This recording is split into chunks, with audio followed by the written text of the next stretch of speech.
नमस्कार दोस्तों, मैं मनीष और आप सब देख रहे हैं विंसम एजू क्लासेस।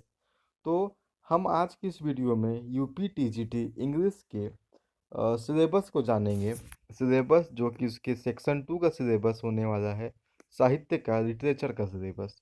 ठीक है, उसके बाद इस सिलेबस में जितने भी ऑथर्स के नाम मेंशन होंगे, उन ऑथर्स के बारे में हम सब एक ब्रीफ इंट्रोडक्शन, छोटी सी जानकारी उनके जीवन के बारे में आज की इस वीडियो में हम सब देखने वाले हैं। तो चलिए शुरू करते हैं आज के इस सेशन को। तो दोस्तों, मेरे सामने जो एक पीडीएफ है वो हमारे पाठ्यक्रम है सिलेबस प्रशिक्षित स्नातक अर्थात टीजीटी। तो यहाँ सब्जेक्ट और सेक्शन 1 और सेक्शन 2 लैंग्वेज लिटरेचर दो भागों में बटा हुआ है। तो सेक्शन 1 को हम फिर कभी देखेंगे, आज सेक्शन 2 के बारे में हम सब बात करेंगे। सेक्शन 2 में को भी दो भागों में बांटा गया है। पहला भाग है फॉर्म्स ऑफ लिटरेचर अर्थात साहित्य के प्रकार। हम सब ने आप सब ने जो है ग्रेजुएशन में इंग्लिश सब्जेक्ट को पढ़ा है, तो आप फॉर्म्स ऑफ लिटरेचर के बारे में अच्छे से वाकिफ़ होंगे। और जो लोग नहीं जानते हैं, अधिक जानकारी हम आगे आने वाली वीडियोस में देखेंगे। और सेक्शन बी जो है उसमें authors and their work, authors और उनके कार्यों के बारे में पढ़ना है, जिनमें हमारे सिलेबस में मात्र चार ऑथर्स दिए गए: Shakespeare, John Milton, William Wordsworth और जॉन गाल्सवर्दी। आप सब शेक्सपियर के बारे में जानते ही होंगे। ये आज तक के सबसे महान प्लेराइट हैं। इन्होंने अपनी बहुत सारे नाटकों को लिखा और इन्होंने अपने नाटकों को बहुत बखूबी ढंग से पेश किया। उसके बाद जॉन मिल्टन, विलियम्स वर्ड्सवर्थ और जॉन गाल्सवर्दी। तो ये चार जो हैं हमारे दिग्गज जो हैं, ये चार ऑथर्स जो हैं, इन्हीं के बारे में हमें पढ़ना है यूपी टीजीटी अंग्रेजी के पाठ्यक्रम के अनुसार। आगे हम देखते हैं कि इस पाठ्यक्रम में और क्या आ सकता है। तो जो वहाँ पे सिर्फ दिया हुआ था forms of literature and authors and their work, उसके अलावा भी जो चार चीज़ें हैं वो हम सब देख लेते थे, अर्थात पीरियड्स ऑफ इंग्लिश लिटरेचर। ठीक है, अंग्रेजी साहित्य को कितने कालों में बांटा गया है, इसके बारे में हम सब आराम से एकदम डिस्क्राइबरी पढ़ने वाले हैं। ऑथर्स एंड देयर इंट्रोडक्शन, ठीक, इसे आप इसमें शामिल कर सकते हैं। इस वाले सेक्शन को ऑथर्स बारे में ही हम सब मिलके पढ़ेंगे। लिटरेरी टर्म्स, जो साहित्यिक के कुछ शब्द होते हैं, उनका अर्थ क्या होता है, एवं figure of speech. Figures of speech जो है अंग्रेजी, आप फिगर ऑफ स्पीच के बिना तो कोई भी नाटक या कोई भी कविता, कोई भी कहानी पूर्ण ही नहीं होगी बिना फिगर ऑफ स्पीच के। फिर आगे ऑथर्स एंड देयर वर्क्स वाला पोर्शन आएगा, जिसमें हम सब William Shakespeare, Wordsworth, John Milton और गाल्सवर्दी के बारे में पढ़ने वाले हैं। तो आगे हम सब आज के इस वीडियो में और जान लेते हैं कि कुछ ऑथर, जो चारों ऑथर्स हैं, उनके बारे में ब्रीफ इंट्रोडक्शन। ठीक, तो सबसे पहला ऑथर जो हमारे सामने है, उनका नाम है विलियम शेक्सपियर। विलियम शेक्सपियर सबसे महानतम प्लेराइट अभी तक के। इनके फादर का नाम क्या था? John Shakespeare. बहुत ही आसान नाम, विलियम शेक्सपियर ऑथर के नाम, इनके पिताजी का नाम है जॉन शेक्सपियर। इनकी जो मदर है, इनकी माता जी का नाम है मैरी आर्डेन। तो विलियम शेक्सपियर की माता जी का क्या नाम है? मैरी आर्डियन। इनकी स्पाउस अर्थात इनकी पत्नी का नाम क्या दिया हुआ है? तो इनकी पत्नी का नाम जो है एने हैथवे है। ठीक, तो William Shakespeare, father's name John Shakespeare, mother's name Mary Arden, और इनकी जो स्पाउस है अर्थात पत्नी, वाइफ, इनका नाम है एने हैथवे। इनका जो जन्म हुआ था वो 23 अप्रैल 1564 ईस्वी को हुआ था। कब हुआ था? तो 23 अप्रैल 1564, 23 अप्रैल 1564 को इनका जन्म हुआ था। इनका जन्म स्थान जो है स्टैनफोर्ड अपॉन एवन, ये ध्यान दीजिएगा कि ये अपॉन है। ठीक, कभी कभार परीक्षा में लोगों को कंफ्यूज करने के लिए ऐट भी दे देता है, अप भी दे देता है, इन दे देता है, अपॉन दे देता है। तो ध्यान से इसे याद रखिएगा कि इनके प्लेस ऑफ बर्थ है स्ट्रेटफोर्ड अपॉन एवन। ठीक है, और ये जगह कहाँ पड़ता है? तो ये जगह जो है इंग्लैंड में पड़ता है, अर्थात ब्रिटिश साम्राज्य में इनका जन्म हुआ था। और इनकी मृत्यु भी 23 अप्रैल के दिन ही हुई थी, सन 1616 में। तो इनका जन्म एवं मृत्यु दोनों का दिन समान है, अर्थात 23 अप्रैल। ईयर जन्म का है 1564 और ईयर मृत्यु की है 1616।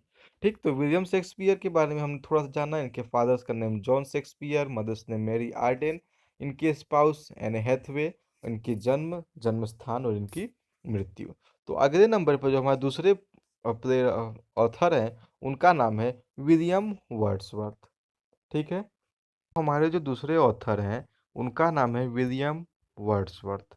ठीक है। विलियम वर्ड्सवर्थ के पिता का नाम है जॉन वर्ड्सवर्थ। जैसे विलियम शेक्सपियर के पिता का नाम जॉन शेक्सपियर था, वैसे ही बस विलियम हटा के जॉन लगा देंगे, इनके फादर्स का नाम बन जाएगा। ठीक। इनकी माँ का नाम जो था एन कॉक्सन था। इनकी माँ का नाम क्या है? Anne Coxon.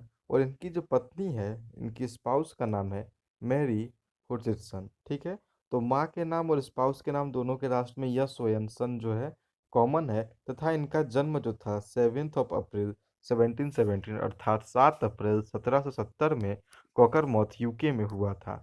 ठीक है। कॉकरमाउथ ऐसे कॉकरमाउथ भी पढ़ा जाता है, जो कि यूनाइटेड किंगडम में है।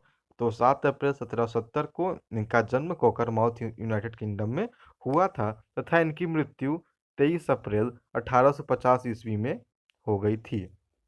ठीक है। तो और दूसरे उसके बाद हमारे अगले कवि हैं, जो अगले ऑथर हैं, जॉन मिल्टन। जॉन मिल्टन के पिता का नाम भी जॉन मिल्टन है। ठीक है। ये जॉन मिल्टन जूनियर है और ये जॉन मिल्टन सीनियर है। जैसे हॉलीवुड एक्टर आपने नाम सुना होगा रॉबर्ट डाउनी जूनियर। तो रॉबर्ट डाउनी जूनियर जो आयरन मैन का किरदार निभाते हैं वो अपने पिता के संतान है। उनके पिता का नाम जो होगा वो सीनियर है तथा इनका नाम जूनियर। उसी प्रकार जॉन मिल्टन ये जूनियर है तथा इनके पिता का नाम क्या है? जॉन मिल्टन सीनियर या जॉन मिल्टन वरिष्ठ। ठीक।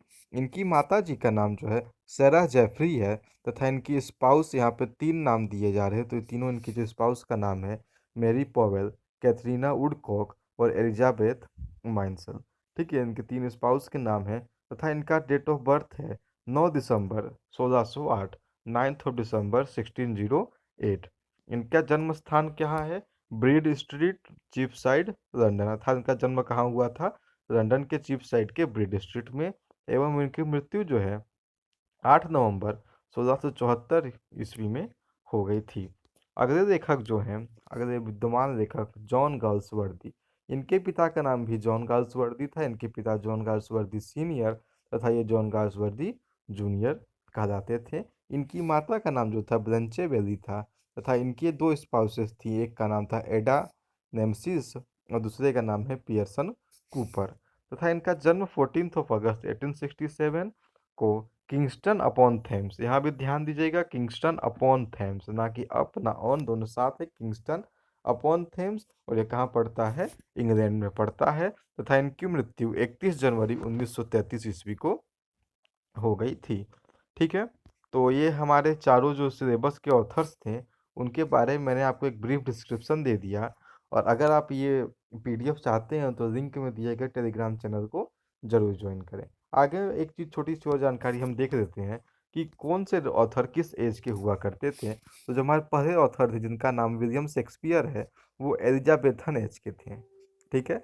जब हम एजेस ऑफ लिटरेचर पढ़ेंगे अर्थात जब साहित्य का काल के बारे में जानेंगे तो उसमें इसी हम डिटेल में स्टडी करेंगे। दूसरे ऑथर हमारे जिनका नाम है जॉन मिल्टन, वो जो है बिलेटेड एलिजाबेथन, जिसे पोर्सियन एज भी कहा जाता है।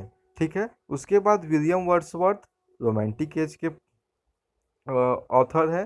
ठीक है। और रोमांटिक एज में विलियम वर्ड्सवर्थ के साथ चार्ल्स लैम्ब, पीबी शेली, जॉन कीट्स जैसे ऑथर्स भी, जैसे महान राइटर्स भी आते हैं। उसके बाद विक्टोरियन एज जो आता है उसमें चार्ल्स डिकेन, आपने बीए फर्स्ट ईयर में जरूर पढ़ा होगा, थॉमस हार्डी, मैथ्यू आर्नोल्ड और ए आई टेनिसन आते हैं। फिर उसके बाद जो हमारे चौथे नंबर के कवि जो हमारे चौथे नंबर के कवि जॉन गाल्सवर्दी हैं, वो किस में आते हैं?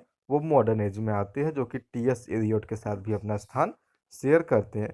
तो इस प्रकार हमारे जो तीनों कवि हैं वो क्रमशः विलियम शेक्सपियर एलिजाबेथन एज के नाटककार हैं। जॉन मिल्टन बिलेटेड एलिजाबेथन है, जिसे पुर्सियन या कहीं कहीं पुर्टियन एज भी पढ़ा जाता है, उसके कवि हैं।